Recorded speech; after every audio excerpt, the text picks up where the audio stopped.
আলাইকুম সবাইকে, স্বাগতম আমাদের এসএ এডুকেশন প্ল্যাটফর্মে। আজকে আমরা পড়ব ফিজিক্সের দ্বিতীয় অধ্যায়ের স্কেলার ও ভেক্টর রাশি সম্পর্কে। তাহলে শুরু করা যাক। প্রথমে আমরা জেনে নিই রাশি কি। রাশি বলতে বোঝায়, আমরা এই সংখ্যাটা একটু পড়ে নিই। রাশি আমাদের পরিচিত জগতে যা কিছু মাপা যায় তাকেই রাশি বলে। যেমন ভর, তোমার ভরই ধরতে পারো, তোমার ভর বা তোমার ওজন, তোমার দৈর্ঘ্য, তোমার প্রস্থ, যা কিছু মাপা যায় তাকেই রাশি বলে। কিন্তু একটা জিনিস খেয়াল করেছো? আর আমি তোমাকে লিখে দিই রাশি। উদাহরণ দিই, উদাহরণ ভর, দৈর্ঘ্য কি আছে, উচ্চতা আছে, যা মাপা যায় আর যা মাপা যায়, আচ্ছা, তাই না? কিন্তু একটা জিনিস খেয়াল করো, তুমি যে দুঃখ পাও, অনেক সময় দুঃখিত হও বা দুঃখ পাও, আবার অনেক সময় কোনো ভালো খবর শুনে তুমি অনেক খুশি হও, আনন্দ পাও, ওটা কি তুমি কোনো সময় মাপতে পারবে? কোনো সময় কিন্তু মাপতে পারবে না। তাহলে ওটা রাশি না। তাহলে আনন্দ, দুঃখ, বেদনা, এগুলি কোনোটিই রাশি নাই। তাহলে আমরা এখান থেকে কি বুঝলাম?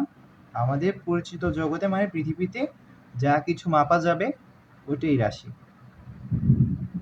এখন আমরা দেখে নিই রাশি কয় প্রকার। রাশিরও অবশ্যই একটা প্রকারভেদ আছে। রাশি দুই প্রকার, একটা স্কেলার রাশি আর একটা ভেক্টর রাশি। এখন আমরা স্কেলার রাশিটা পড়ে নিই। স্কেলার রাশি প্রথমে আমি সংজ্ঞাটা পড়ি।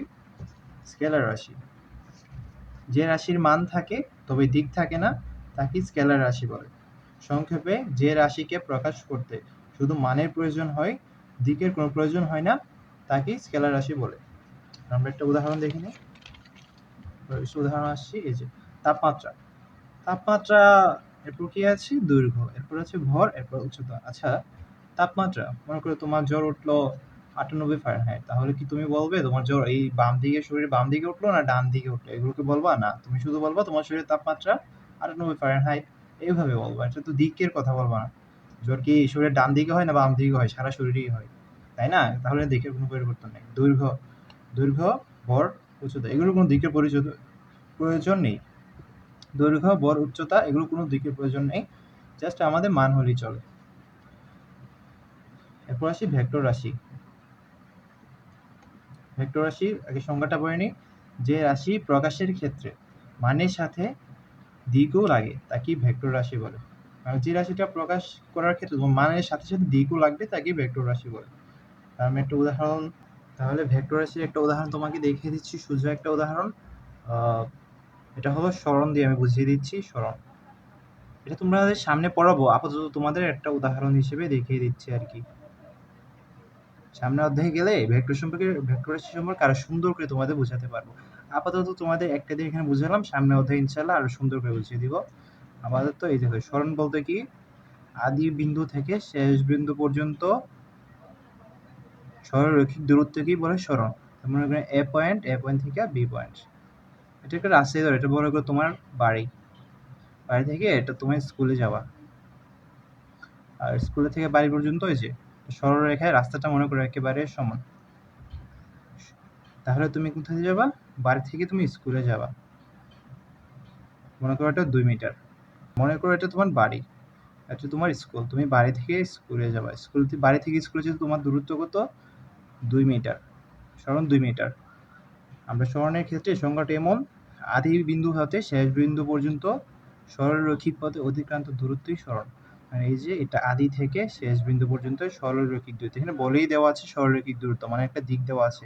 সরণে অবশ্যই একটা মান আছে 2 মিটার, আর এখানে দিকে দেওয়া আছে এই যে সরলরৈখিক দূরত্ব। তাহলে এটা একটা ভেক্টর রাশি, ঠিক না? এবং আরো অনেক সুন্দর উদাহরণ আছে সামনের অধ্যায়ে, আমরা সামনের চ্যাপ্টারে আমরা আরো সুন্দর করে পড়াবো। সামনে অনেকগুলো আছে, সরণ আছে, ভর আছে, ত্বরণ আছে, মন্দন আছে, এগুলোতে আরো ভালো করে তোমাদের সংজ্ঞাগুলো পড়িয়ে এরপর বুঝাবো ওগুলো কেন ভেক্টর। বুঝেছো? আপাতত এখানে একটা উদাহরণ দিয়ে আমি সুন্দর করে বুঝিয়ে দিলাম। উদাহরণটা একটু পরে দেখে আগে ভেক্টর রাশি প্রকাশটা একটু দেখে নিই। উদাহরণটা আমি পরে আসছি, পরের আমি উদাহরণ দেখে দেবো। আচ্ছা, ভেক্টর রাশি প্রকাশের আগে আমরা একটা জিনিস দেখে নিই, ভেক্টর রাশি কিভাবে প্রকাশ করে এটা আমরা একটু দেখে নিই আগে। ভেক্টর রাশিকে আমরা অক্ষর দ্বারা প্রকাশ করতে পারি। অক্ষর যেমন এ, বি, সি, এগুলো দ্বারা আমরা ভেক্টর রাশিকে প্রকাশ করতে পারি, তাই না? মানে অক্ষরের মধ্যে অক্ষরগুলো তো সংকেত, তাই না? এ বি সি ডি একটা সংকেতই। এই সংকেতগুলো আমরা কিভাবে প্রকাশ করতে পারি? প্রথমে আমরা দেখি সংকেতের মাধ্যমে উপরে তীর চিহ্ন দিয়ে। তাহলে আমি একটা উদাহরণ দেখিয়ে দিচ্ছি সংকেতের মাধ্যমে উপরে তীর চিহ্ন দিয়ে, তাই না? আমি মনে করে এ দিয়ে নিলাম, এ লিখলাম, এটা একটা সংকেত, এখন ওইটা উপরে তীর চিহ্ন দিয়ে দিব। তাহলে এটা আমার ভেক্টর রাশি প্রকাশক হয়ে গেল, এটাকে এ ভেক্টর বলা হবে। এরপরে আমরা যাই দ্বিতীয়টায়, সংকেতের ডট দিয়ে দিলাম, সংকেতের মাধ্যমে নিচে রেখা চিহ্ন দিয়ে। তাহলে আমরা এ সংকেত নিলাম, নিচে রেখা চিহ্ন, এই যে ছোট একটা রেখা চিহ্ন দিলাম। এটা আমাদের একটা ভেক্টর রাশি, এটা এ ভেক্টর, এটা এ ভেক্টর।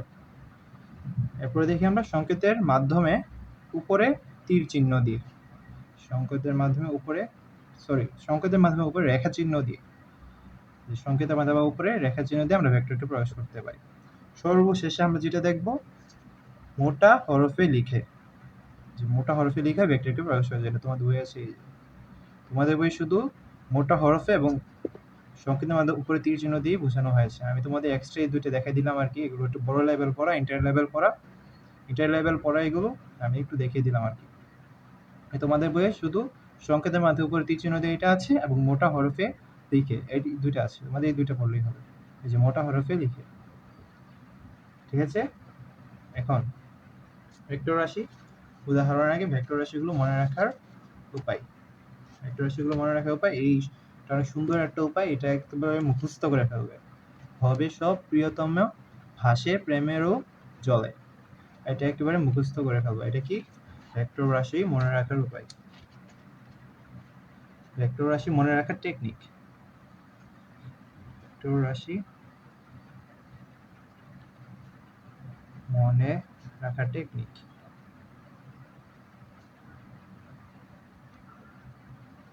সুন্দর একটা টেকনিক। এটা কি? ভবে সব প্রিয়তম, ভাসে প্রেমেরও জলে, এটা একেবারে মুখস্থ করে ফেলবে। প্রথমে আসি ভরবেগ, ভর এবং বেগ। ভবে, এই যে ভবে দিতে লাল করে দেবো। প্রথমে কি? ভবে, ভবে থেকে আমরা আসতো ভর, ভর থেকে আমাদের আসতো বেগ, ভবে, ভর থেকে ভরবেগ আসতো, ভর থেকে বেগ আসতো।